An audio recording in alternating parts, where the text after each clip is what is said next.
Alors, ce qu'il faut savoir, c'est que pour se protéger contre la grippe, la meilleure option demeure encore la vaccination.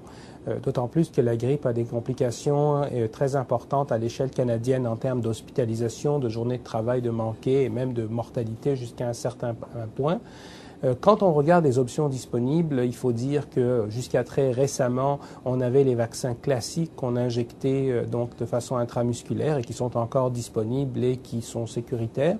Mais depuis peu, on a une nouvelle forme de vaccin qui s'administre sous forme liquide à l'intérieur du nez et qui est surtout utile pour les enfants et les jeunes adultes et qui pourrait avoir un intérêt pour les gens qui ont peur des aiguilles jusqu'à un certain point. Alors, ce qu'il faut comprendre avec l'influenza et les enfants, c'est que les enfants vont être ceux qui vont introduire le virus dans une communauté. Donc, la garderie, l'école sont des milieux extraordinaires pour propager le virus. Les enfants vont attraper l'influenza, vont le transmettre à leurs parents et puis donc là, ça va se propager à l'intérieur de la communauté. Ce qu'il faut savoir, c'est que les enfants ne sont pas forcément ceux qui sont les plus à risque, excepté les tout petits, les en bas d'un an. Mais en termes de mortalité, de complications, les enfants ne sont pas très à risque.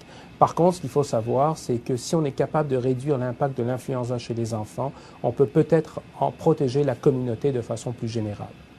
Alors, le Flumist est un nouveau vaccin contre l'influenza qui a ceci d'intéressant, c'est qu'au lieu d'être administré comme classiquement par une piqûre, on le donne sous forme liquide intranasale par un professionnel de la santé. Je vous dirais que l'avantage du Flumist d'être donné au niveau du nez, c'est que le nez est le point d'entrée du virus dans l'organisme. C'est là où le virus de l'influenza va commencer son infection, donc on essaie de l'arrêter à son point d'entrée. Puis finalement, un des intérêts peut-être de ce nouveau vaccin, c'est que pour des groupes très restreints, donc les enfants de 2 à 5 ans, il y a des études qui montreraient qu'il serait supérieur au vaccin traditionnel par voie intramusculaire. Donc c'est une nouvelle option intéressante pour la lutte contre l'influenza.